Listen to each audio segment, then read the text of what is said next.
시간 함께 나눌 하나님의 말씀은 룻기 2장 4절에서 16절 말씀입니다. 룻기 2장 4절에서 16절 말씀입니다. 제가 먼저 읽고 그 다음에 여러분이 읽고 이렇게 번갈아 가면서 읽은 다음에 마지막 16절은 함께 봉독해 올려드리도록 하겠습니다. 오늘 함께 나눌 말씀 룻기 2장 4절에서 16절 말씀입니다. 봉독해 올려드리도록 하겠습니다. 마침 보아스가 베들레헴에서부터 와서 베는 자들에게 이르되 여호와께서 너희와 함께 하시기를 원하노라 하니 그들이 대답하되 여호와께서 당신에게 복 주시기를 원하나이다 하니라.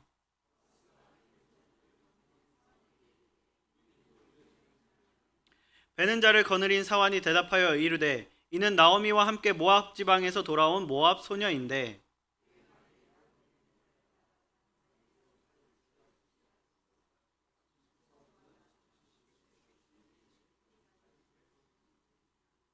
보아스가 룻에게 이르되 내 딸아 들으라 이삭을 주우러 다른 밭으로 가지 말며 여기서 떠나지 말고 나의 소녀들과 함께 있으라.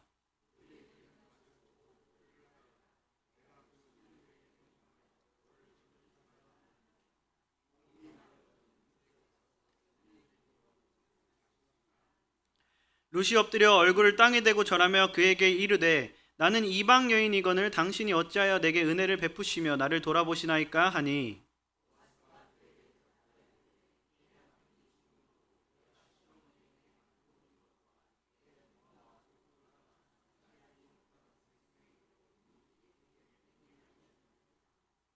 여호와께서 내가 행한 일에 보답하시기를 원하며 이스라엘의 하나님 여호와께서 그의 날개 아래 보호를 받으러 온 내게 온전한 상 주시기를 원하노라 하는지라.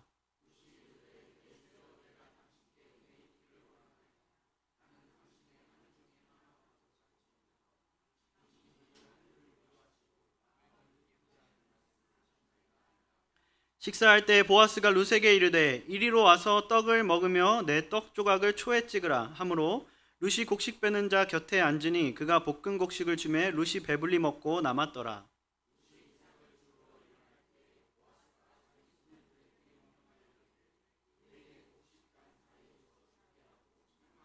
함께 읽겠습니다. 또 그를 위하여 곡식 다발에서 조금씩 뽑아 버려서 그에게 줍게 하고 꾸짖지 말라 하니라. 아멘. 네, 착석해 주시겠습니다. 네, 안녕하십니까. 오늘 이 자리에 모인 우리 가운데 그리스도의 은혜와 평강이 가득하기를 소망합니다. 옛날 이야기 가운데 이런 이야기가 있다고 합니다. 시골에 살던 한 아이가 있었는데 그 집 할머니는 해마다 옥수수를 심으셨다고 해요. 그런데 심으실 때 꼭 2줄을 더 심으셨다고 합니다. 그래서 손주가 왜 그러냐고 할머니께 이유를 묻자 할머니께서 혹시나 누가 지나가다가 배고프면 따 먹으라고 그런단다라고 이야기를 하셨다고 합니다. 그러면서 덧붙이는 말이 우리도 옛날에는 그런 밭 덕분에 살았지라고 이야기를 하셨다고 합니다. 자신이 가진 것을 조금 줄이고 그 줄인 자리에 누군가가 체험을 얻도록 하는 것. 보통 한국에서는 이런 것을 정이라고 하는 것 같습니다. 우리나라의 옛날 이야기를 들어봐도 비슷한 정이 있는 문화가 많이 있음을 발견합니다. 집에 손님이 오면 가장 좋은 것으로 대접하고 그리고 방문한 손님은 집에 있는 사람들을 위해서 또 깨끗이 먹고 일부러 남겨주는 그런 문화라든지 또는 집 담을 넘어 자라는 그 감나무의 가지를 치지 않고 지나가는 사람들이 먹을 수 있게끔 배려하는 그런 정이라든지 혹은 이제 아이들의 호기심이나 배고픔으로 서리를 하는 일이 생기면 어느 정도 그래도 눈 감아 준다든지 하는 그런 정이 굉장히 많은 나라인 것 같습니다. 물론 아직도 세상에는 정이 넘쳐나기도 하지만 그만큼 대중매체들을 통해서 많이 들려지는 소식은 점점 각박해지고 개인적이고 이기적으로 변하고 있다는 소식이 늘어가는 것이 안타까운 현실인 것 같기도 합니다. 우리는 계속해서 룻기 말씀을 시리즈로 살펴보고 있고 오늘은 4번째 시간입니다. 우리가 오늘 살펴볼 말씀은 이런 각박해진 현대사회에서 다시 좀 정을 회복하라고 좀 이야기를 하고 있습니다. 아이들의 서리를 눈 감아주는 한국인의 밭이나 행인을 위한 어느 할머니의 밭처럼 오늘 본문은 그런 정이 넘치는 밭 하나를 우리에게 보여주고 있습니다. 그것은 바로 보아스의 밭입니다. 그러므로 우리는 오늘 말씀을 통해 세상의 어떤 모습으로 우리가 어떤 공동체의 모습을 보여줘야 하는지, 그리고 이 세상에 하나님 나라를 어떻게 세워가야 하는지를 살펴보는 시간을 갖도록 하겠습니다. 먼저 우리가 말씀을 통해 살펴보고자 하는 바는 하나님의 사람은 어디서든 하나님 나라의 문화를 만든다라는 사실입니다. 룻기 2장 4절을 보면요, 이렇게 말하고 있습니다. 마침 보아스가 베들레헴에서부터 와서 베는 자들에게 이르되 여호와께서 너희와 함께 하시기를 원하노라 하니 그들이 대답하되 여호와께서 당신에게 복 주시기를 원하노라 하니라. 4절은요, 마침 보아스가 라고 말하면서 시작을 하고 있습니다. 여기서 마침이라고 번역한 히브리어는 힌네라는 단어입니다. 이 힌네라는 단어의 원뜻은요, 자, 봐라 라는 의미를 지니고 있습니다. 즉, 힌네라는 단어가 나오면 전환이나 새로운 출현을 강조하고 강화하고 있다라는 사실을 우리가 알 수 있는 것이죠. 즉 4절 앞부분을 직역하면 그리고 자 봐라 보아스가 베들레헴에서부터 왔다라고 말하면서 세 번째 주인공인 보아스의 본격적인 등장을 알리고 있는 것입니다. 그리고 그렇게 등장한 보아스의 첫 인사는 뭐였냐면 여호와께서 너희와 함께 하시기를 이라는 축복의 기원이었습니다. 보아스의 인사는요, 구약적 임마누엘의 개념을 반영하고 있는 인사입니다. 우리는 보통 임마누엘이라고 하면 예수 그리스도를 떠올리죠. 보라 처녀가 잉태하여 아들을 낳으리니 그 이름을 임마누엘이라 하리라 라는 그 말씀을 떠올리게 됩니다. 그런데 이 임마누엘이라는 말 자체도 히브리어죠. 임마누엘의 개념은 신약에서 갑자기 생겨난 개념이 아니라는 사실을 우리는 오늘 본문을 통해 확인할 수 있다는 겁니다. 구약 내내 하나님이 자기 백성과 함께 하시기를 원하시고 실제로 함께 하시는 방식으로 나타내신 은혜임을 우리가 성경을 통해 확인할 수 있다는 것이죠. 즉 임마누엘이라는 인사에는 하나님의 임재와 축복이 당신의 삶에 가득하기를 소망합니다 라는 의미가 담겨 있다는 것입니다. 그래서 보아스가 여호와께서 너희와 함께 하시기를 이라고 이 안부를 물었을 때 종들이 그 응답으로 여호와께서 당신에게 복 주시기를 이라고 대답하고 있음을 우리가 성경을 통해 확인할 수 있습니다. 우리도 한번 이 거룩한 공동체의 인사를 해볼까요? 옆에 둘둘 좀 짝을 지어 보시면서 먼저 오른쪽에 계신 분이 선창을 하도록 하겠습니다. 뭐 앞뒤든 양옆이든 오른쪽에 계신 분이 여호와께서 너희와 함께 하시기를 이라고 말하면 왼쪽에 계신 분이 여호와께서 당신에게 복 주시기를 이라고 한번 대답해보는 시간을 갖도록 하겠습니다. 한번 해볼까요? 시작.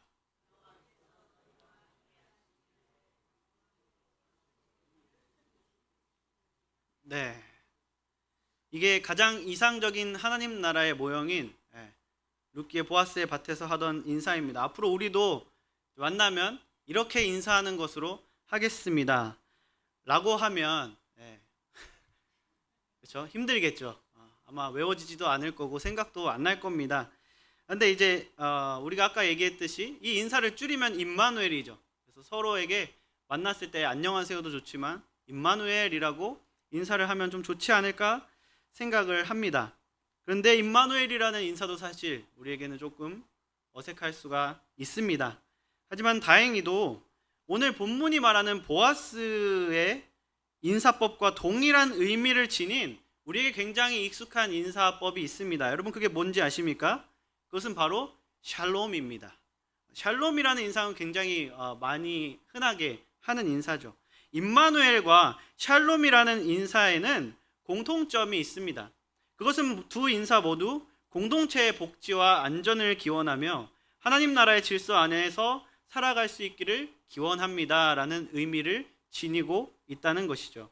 그래서 우리도 앞으로 안녕하세요도 좋지만 서로 만났을 때 임마누엘이라든지 샬롬이라고 인사한다면 그 말이 가진 또 힘에 의해서 우리가 더욱더 이상적인 하나님의 나라인 대전성서 침례교회가 될 수 있지 않을까 생각합니다. 이외에도 본문은 또 다른 문화를 언급하고 있는데요. 그것은 바로 긍휼의 마음을 공유하는 문화였습니다. 5절과 6절을 보면 이렇게 말합니다. 보아스가 베는 자들을 거느린 사환에게 이르되 이는 누구의 소녀냐 하니 베는 자를 거느린 사환이 대답하여 이르되 이는 나오미와 함께 모압 지방에서 돌아온 모압 소녀인데 라고 말하고 있습니다. 보아스가 처음 등장해서 가장 먼저 보여주는 모습이 바로 룻에게 관심을 갖고 있는 모습이라는 거예요. 물론 룻이 젊고 이뻐서 관심이 갔을 수도 있겠지만 성경이 보여주는 바는요, 보아스의 관심은 룻이 누구인지가 아니라 룻이 누구의 소녀인지다 라고 말하고 있다는 겁니다. 저 여인이 누구냐가 아니고요, 저 여인은 누구의 소녀냐 라고 묻고 있기 때문이죠. 룻의 집안이나 스펙을 물어보는 게 아니라 룻이 어떤 공동체에 속해 있는지를 물어보고 있는 것입니다. 이게 무슨 말이냐를 정확히 알려면 종의 대답을 봐야 합니다. 종은요 지금 이렇게 대답하고 있죠. 이는 나오미와 함께 모압 지방에서 돌아온 모압 소녀라고 대답하고 있습니다. 이 대답 속에는 굉장히 많은 의미들이 함축되어 있습니다. 룻이 원래는 이방신을 섬기는 여인, 그 이방 공동체의 사람이었지만 이제 회복되어 나오미와 함께하는, 그래서 우리 공동체로 돌아오게 된 하나님의 백성이 된 사람입니다 라는 의미를 지니고 있는 대답이라는 것이죠. 즉 보아스의 질문은요, 같은 룻이 우리와 같은 하나님의 백성이냐 아니냐를 묻는 질문이었고, 종의 대답에는 룻은 원래는 아니었지만 지금은 우리와 같은 하나님의 백성입니다 라는 의미를 가진 대답이었다는 것입니다. 그리고 오늘 말씀에서 룻이 하나님의 백성이라는 사실을 아는 사람들은 모두 룻에게 이례적인 그리고 평범하지 않은 긍휼을 베풀고 있음을 우리에게 보여주고 있습니다.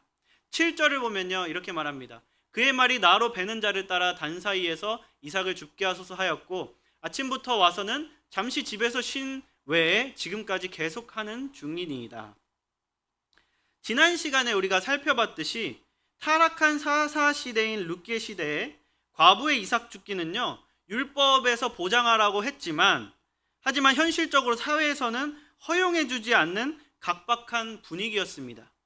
그런데 보아스의 종은요 룻의 사정을 듣고 이삭 줍기를 허락해주고 있는 모습을 발견하는데, 사실 이게 굉장히 우리 눈에는 거슬려야 돼요. 왜냐하면 지금 종의 허가는요 보아스에게 허락받기 전에 하는 선조치 후보고이기 때문입니다. 그리고 보편적인 이삭 줍기를 넘어서 종은요 룻에게 단 사이에서 이삭을 줍도록 해줬다는 겁니다. 이 단 사이에서 이삭을 주우면요 더 많은 이삭을 주울 수 있습니다. 그렇기 때문에 룻에게는 이득이지만 주인에게는 손해입니다. 어찌 보면 지금 종은요 보아스에게 허가를 받지 않고 룻에게 특혜를 주고요 지금 월권을 행사하고 있다라고 볼 수도 있는 것입니다. 그렇다면 종은 어떻게 그리고 왜 그렇게 한 것일까요? 그 이유는 물이 위에서 아래로 흐르는 것이 자연스럽듯이 보아스의 그간의 삶을 통해 종이 은혜를 입고 보아스를 닮았기 때문입니다. 즉 이상적인 하나님 나라는 본을 보이고 본을 따르는 긍휼의 선순환이 일어나는 나라라는 사실입니다. 지금까지 하나님의 사람들이 있는 곳에는 생명의 인사가 흘러넘치며 긍휼의 마음이 공유되는 문화가 형성된다는 사실을 우리가 함께 살펴봤습니다. 이러한 문화들을 한마디로 정리하면 하나님 나라 문화는 먼저 다가가 약자를 품는 것이다라고 할 수 있을 것 같습니다. 8절과 9절을 보면 이렇게 말합니다. 보아스가 룻에게 이르되 내 딸아 들으라. 이삭을 주우러 다른 밭으로 가지 말며 여기서 떠나지 말고 나의 소녀들과 함께 있으라. 그들이 베는 밭을 보고 그들을 따르라. 내가 그 소년들에게 명령하여 너를 건드리지 말라 하였느니라. 목이 마르거든 그릇에 가서 소년들이 길러온 것을 마실지니라 하는지라. 보아스는요 지금 룻에게 내 딸아 들으라 라고 말하면서 친근하고 굉장히 보호적인 어투로 접근하고 있습니다. 이는 과부로서 사회적, 물리적, 성적, 물질적 위협에 항상 두려워하는 룻을 위한 배려가 담겨 있는 것이죠. 여기서 놀라운 사실은 룻기 전체를 보면요, 보아스는 기본적으로 종을 종이라고 말하지 않습니다. 보아스는 어디서도 종을 종이라고 말하지 않아요. 보아스는 자신의 종을 소년 또는 소녀라고 얘기하고 그 또는 그녀라고 얘기합니다. 그리고 룻이 자기 스스로를 지칭할 때 여종이라고 얘기하지만 보아스는 룻에게도 내 딸아라고 말하면서 보아스는 어디에서도 종을 종이라고 말하는 모습을 보여주지 않는다는 사실입니다. 이는 사회적 신분의 고하나 힘의 유무에 상관없이 하나님의 백성이라면 모두 동등하게 존중하는 이상적인 하나님의 나라의 모습을 지금 보아스의 언행을 통해서 우리에게 보여주고 있는 것입니다. 그리고 보아스는 룻에게 다른 밭으로 가지 말고 이제 여기서만 이삭을 주우라고 말하고 있습니다. 왜냐하면 우리가 저번 주에 살펴봤듯이 룻은 그간 다른 밭을 정정긍긍하다가 지금 보아스 밭에 이르렀고 그 사실도 보아스가 아마 들어서 알고 있을 것이기 때문입니다. 또한 자기 소녀들과 함께 있으라라고 말하는데 여기서 함께 있으라라고 번역한 히브리 원어는 따바크라는 단어입니다. 그런데 이것은 우리가 저번 시간에 굉장히 중요하게 살펴본 단어 중에 하나죠. 이 단어가 어디에 나왔었냐면 룻이 나오미에게 딱 붙어서 내가 목숨 걸고 어머니와 함께 어머니의 하나님께 돌아가겠다고 결연한 의지를 나타낼 때 쓰인 단어였습니다. 그래서 그전에는 이 단어가 어떻게 번역됐었냐면 붙쫓았더라라고 번역이 되었었습니다.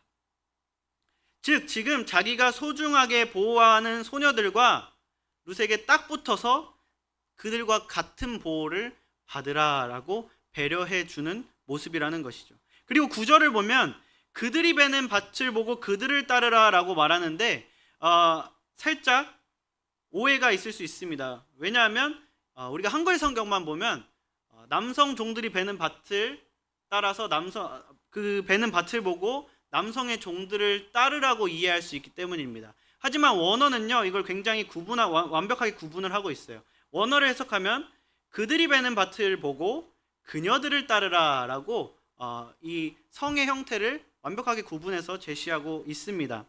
즉 소년들이 밭을 베면 그 뒤를 따라 일하는 소녀들과 같이 다니며 이삭을 주우라는 말입니다. 게다가 소년들에게 건드리지 말라라고 신신당부했으니 걱정하지 말고 그들에게 가서 기러운 물도 먹고 마음 편히 자유롭게 해도 된다라고 안심시켜주고 있습니다. 이 안심이 왜 중요한 거냐면 보아스가 이제 자기네 남종들에게 소년들에게 룻을 건드리지 마라라고 했을 때 건드리다라는 그 원어는요 나가라는 단어예요. 이것은 만지다 건드리다라는 기본적인 뜻을 가지고 있지만 기본적으로 이 단어는 창세기에서요 만지다뿐만 아니라 심하게 치다 또는 성폭행하다라는 뜻으로 사용이 된 단어입니다. 즉 긍정적인 만짐의 단어는 아니라는 것이에요. 이는 당시 사회문화적으로 룻이 과부로서 항상 남성의 위협에 놓여 있었을 것을 보아스가 알았을 것이기 때문에 룻에게 맞춤형 배려를 해줬다라고 말할 수 있습니다. 이렇게 보아스가 룻에게 해준 긍휼의 섬김은 물리적 보호, 정서적 안정, 사회적 소속을 동시에 제공하는 온전한 긍휼, 온전한 섬김이었다는 것입니다. 그렇다면 이렇게 좀 과한 호의를 받은 룻의 반응은 어땠을까요? 보아스에게 이렇게 좀 과하다 싶을 호의를 받은 룻은 10절을 보면 이렇게 반응하고 있습니다. 룻이 엎드려 얼굴을 땅에 대고 절하며 그에게 이르되 나는 이방 여인이거늘 당신이 어찌하여 내게 은혜를 베푸시며 나를 돌보시나이까 하니. 지금 10절을 보면요 룻이 보아스의 호의에 몸둘 바를 몰라 하면서 나는 이방 여인인데 왜 이렇게 나에게 과한 은혜를 베풀고 돌보십니까? 라고 질문하고 있습니다. 이 질문은 굉장히 큰 경계가 담긴 룻의 현실적인 질문입니다. 왜냐하면 이삭 줍기도 사실 허락하지 않는 세상이죠. 어딜 가도 이삭을 줍지 못하도록 굉장히 인색해져 있는 당시 악한 사사시대의 상황입니다. 그러니까 룻이 방문했을 때 이삭만 줍게 해주는 것도 사실 얻기 힘든 은혜인데 이삭을 줍는 것을 넘어서 보호와 복지까지 제공하는 것은요 룻 본인이 느끼기에도 평범하지 않은 그런 호의로서 다가왔을 것이라는 거예요. 어떤 사람은 이를 추가적인 호의를 이끌어내기 위한 시도라고 해석하기도 합니다. 하지만 문맥을 보면 그런 해석은 아니라는 사실을 우리가 알 수 있습니다. 왜냐하면 룻이 보아스의 밭에 방문한 사건은요, 저번 주에 우리가 봤듯이 우연이었기 때문이에요. 만약에 룻이 보아스가 자기에게 있어서 고엘이라는 의무가 있는 사람이었던 걸 알고 의도적으로 방문했으면 룻의 이 질문이 추가적인 호의를 이끌어내기 위한 질문이 되었을 수도 있겠죠. 하지만 룻의 방문은 다른 밭을 전전긍긍하다가 보아스의 밭으로 보낸 하나님의 섭리였고 룻의 입장에서는 의도되지 않은 방문이었습니다. 그렇기 때문에 생전 처음 보는 타인의 과도한 호의는요, 과부의 입장에서 경계할 수밖에 없는 호의였을 것이라는 겁니다. 아마 보아스는 그 사실을 알았기 때문에 그 다음에 11절에서 굉장히 지혜롭게 룻에게 대답을 하고 있습니다. 11절과 12절을 보면 이렇게 말합니다. 보아스가 그에게 대답하여 이르되 내 남편이 죽은 후로 내가 시어머니에게 행한 모든 것과 내 부모와 고국을 떠나기 전에 알지 못하던 백성에게로 온 일이 내게 분명히 알려졌느니라. 여호와께서 내게 행한 일에 보답하시기를 원하며 이스라엘의 하나님 여호와께서 그의 날개 아래에 보호를 받으러 온 내게 온전한 상 주시기를 원하노라 하는지라. 보아스는 이런 과하게 느껴지는 호의의 이유에 대해서 네 이야기가 나한테 알려졌기 때문이야 라고 그 이유를 말하고 있습니다. 여기서 너의 이야기는 룻이 이쁘고 착한 그리고 참한 과부가 왔다라는 이야기가 아닙니다. 성경을 보면요, 룻에 대해 알려진 이야기는 남편이 죽었음에도 시어머니에게 한 이야기였던 거예요. 시어머니를 딱 붙어서 따라온 것, 그리고 하나님을 나의 하나님으로 받아들인 것, 그리고 무기력한 시어머니를 존경하고 열심히 섬기고 있는 것, 이러한 사실들이 알려졌다는 말입니다. 그리고 룻이 여호와의 날개 아래 피하러 왔다 라고 하는 말은 룻의 행동이 단순한 착한 사람이 할 수 있는 도덕적인 행동이 아니라 그의 신앙의 결단에서 묻어나온 하나님을 향한 행위임을 지금 표현하고 있는 것이죠. 즉 과하게 느껴지는 호의의 이유를 보아스는 너의 모든 행동은 하나님을 향한 신뢰에서 나왔기 때문에, 그리고 너와 나는 한 공동체이기 때문에 너는 지금 마땅히 받아야 할 것을 받고 있는 것이란다 라고 말하고 있다는 것이에요. 그리고 보아스는 내가 있는 사람이고 너는 없는 사람이니까 내가 주는 거야 라는 교만이 아니라 네 믿음의 행위를 지금 여호와께서 보답하시는 거야. 내가 하는 게 아니란다. 그저 나는 여호와께서 보답하실 때 그 보답의 통로, 축복의 전달자로 사용되고 있을 뿐이야 라고 말하면서 룻의 마음까지 지금 품어주고 있는 것이라는 거죠. 그래서 13절을 보면요, 룻은 내가 진짜 당신을 통해 은혜를 얻게 되었습니다. 주인이시여, 왜냐하면 나는 당신의 여종도 아니지만 당신은 나에게 과한 호의를 베풀고 마음까지 위로해 주셨기 때문입니다 라고 고백을 하고 있는 것입니다. 지금까지 하나님의 사람은 어디서나 하나님의 문화를 만든다라는 사실과 하나님 나라의 그 문화는 먼저 다가가 약자를 품는 것이다라는 사실을 우리가 함께 살펴봤습니다. 그렇다면 약자를 품는다는 것은 무엇일까요? 여러 가지 모양으로, 말로써, 행동으로써, 격려로써 약자를 품었는데 중요한 것은 우리가 약자를 품는 그 원리가 무엇인지를 알아야 한다는 것입니다. 그래야 우리가 지금 현 시대를 살아가는 우리의 삶에 적용할 수 있기 때문이죠. 오늘 본문은 약자를 품는다는 것은 이름 속에서 채움을 흘려보내는 것이라고 말하고 있습니다. 14절과 15절을 보면 이렇게 말합니다. 식사를 할 때에 보아스가 룻에게 이르되 이리로 와서 떡을 먹으며 내 떡 조각을 초에 찍으라 하므로 룻이 곡식 빼는 자 곁에 앉으니 그가 볶은 곡식을 주매 룻이 배불리 먹고 남았더라. 룻이 이삭을 주우러 일어날 때에 보아스가 자기 소년들에게 명령하여 이르되 그에게 곡식단 사이에서 줍게 하고 책망하지 말며 라고 말합니다. 이제 룻은 아침부터 일찍 가서 보통 이제 새벽 6시에 갔다고 해요. 왜냐하면 당시 해 뜨면 그냥 일하는 시간이었기 때문이라고 합니다. 그러니까 6시부터 가서 그냥 일단은 종에게 허가를 받고 일을 하다가 보아스가 중간에 왔겠죠. 언제인지는 모르겠지만 그래서 주인의 허락을 받고도 계속 일을 하다가 점심시간이 된 것입니다. 그렇게 점심시간이 되자 보아스는 룻에게 함께 밥을 먹자며 이제 식탁으로 초대하고 있는 것이죠. 고대 근동에서 식사는요, 보호와 수용의 상징이었다고 합니다. 그리고 남녀가 식사를 함께하는 일은 가족이 아닌 이상은 거의 있을 수 없는 일이었다라고 합니다. 그러니까 지금 보아스가 룻에게 같이 밥 먹읍시다 하고 지금 밥상으로 초대하고 있는 것은 굉장히 이례적인 환대의 표현이었다는 것이죠. 그리고 그 식사는 배불리 먹고도 남을 정도로 과한 호의이기도 했습니다. 또한 앞서 말했듯이 보아스는 룻이 다시 이삭을 주우러 나갈 때 일꾼들에게 단 사이에서 줍는 것을 허락하니 나무라지 말라고 신신당부합니다. 우리가 계속해서 지금 말해오듯이 이 또한 매우 이례적인 환대의 연속임을 발견할 수 있습니다. 중요한 사실은 이런 이례적인 환대를 보아스는 하나님의 뜻과 원리에 입각하여 이행하고 있다는 사실입니다.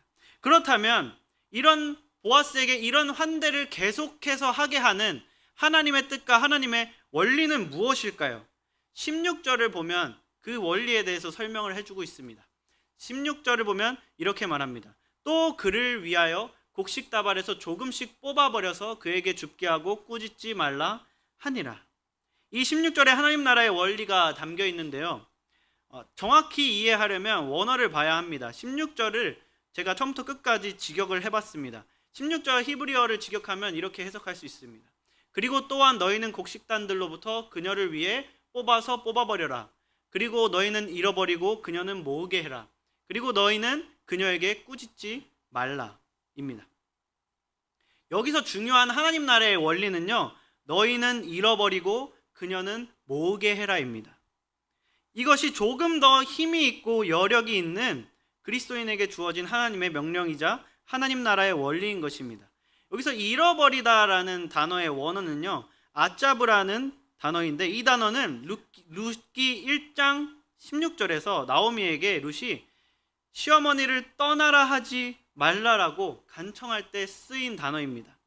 그리고 2장 11절에서 보아스가 네가 네 아버지와 어머니와 고향을 떠났고 라고 말할 때 쓰인 단어입니다. 즉 룻은 고향을 잃어버림으로 하나님의 백성이라는 신분을 채울 수 있었습니다. 그리고 여호와를 잃어버리지 않으므로 하나님이 하나님의 백성이 될 수 있었다는 말입니다. 그리고 그 은혜를 얻은 자에게 여호와께서는 이제 너희 것을 잃어버리라 라고 말씀하고 계신 것입니다. 왜냐하면 여호와께서 독생자를 잃음으로 우리를 얻으셨기 때문입니다. 그렇기 때문에 여호와의 은혜를 얻은 우리에게는 내 것을 잃음으로 다른 사람을 채워서 그가 여호와의 은혜를 받을 수 있게 하라라는 사명이 주어진 것입니다. 또한 하나님께서 채우신 자는요, 자신의 소유를 잃음을 통해서 타인을 채울 수 있다는 하나님의 나라의 원리를 우리가 알 수 있습니다. 즉 하나님 나라의 핵심 원리는 자발적 잃음을 통해 채움을 흘려보내는 것입니다. 그랬을 때 누군가를 채움으로 비워진 부분은 하나님께서 더 크게 채우시는 놀라운 역사를 경험하게 될 것입니다. 나와 우리가 모두 그런 사람이 되어 그런 역사를 경험할 때 아무도 손해보지 않고 잃는 자도 얻은 자도 모두 채워지는 그런 행복하고 모두가 승리하는 하나님 나라가 이 땅에서도 이루어질 줄 믿습니다. 말씀의 결론을 맺겠습니다. 오늘 우리가 살펴본 보아스의 밭은 단지 이삭을 줍는 장소가 아니라 이상적인 하나님 나라를 보여주는 모형이었습니다. 그곳에는 형식적이거나 의무적인 것이 아니라 자발적이고 따뜻한 축복의 언어가 오갔습니다. 사람들은 단지 형식적인 관계가 아니라 서로를 축복하며 존중하고 소중히 여기는 관계였습니다. 그것은 단지 말에서 그치지 않았고 실제적인 행동을 통해 주인부터 종까지 모두 증명하였습니다. 그 안에는 긍휼이 있었고 약자를 향해 먼저 손을 내미는 환대가 있었습니다. 룻이라는 약자에게 보아스가 보인 모습은 단순한 호의가 아니라 하나님의 성품을 담아 전달하는 축복의 전달자의 모습이었습니다. 그리고 그 배려는 보아스의 밭에서는 그 전부터 이미 있어서 종들도 이미 익숙해져 있던 긍휼의 문화였습니다. 이 모든 일은 누군가의 자발적인 손에 이름에서 시작이 되었습니다. 일꾼들이 곡식을 잃어야 룻이 죽을 수 있었고, 보아스가 자기가 얻을 수 있는 권리를 잃어야 룻이 보호를 받을 수 있었으며, 룻이 고향과 가족을 잃어야 하나님의 백성이 될 수 있었습니다. 결국 하나님 나라는 누군가가 여호와를 잃지 않기 위해 자기의 것을 잃기로 결단할 때 그 비움을 통해 하나님의 은혜가 흘러서 채워지고 계속 넘쳐가는 곳이라는 사실입니다. 그러므로 사랑하는 성도 여러분, 오늘 내가 살아가는 가정, 교회, 학교, 직장, 공동체가 보아스의 밭과 같은 곳이 될 수 있기를 소망합니다. 내가 있는 곳에서는 언제나 축복의 말이 흐르고, 내가 있는 곳에서는 긍휼의 손이 펼쳐지며, 나의 자발적 이름을 통해 누군가 살아나는 하나님 나라의 문화가 펼쳐질 수 있게 되기를 소망합니다. 이를 통해 우리가 그런 하늘의 밭을 이 땅에서 일구는 선순환을 살아서 지금 나는 그냥 소년, 그냥 소녀일지라도 언젠간 보아스가 될 나를 꿈꾸며 기쁨과 기대로 가득한 삶을 살아가는 우리가 모두 될 수 있기를 주님의 이름으로 축원합니다.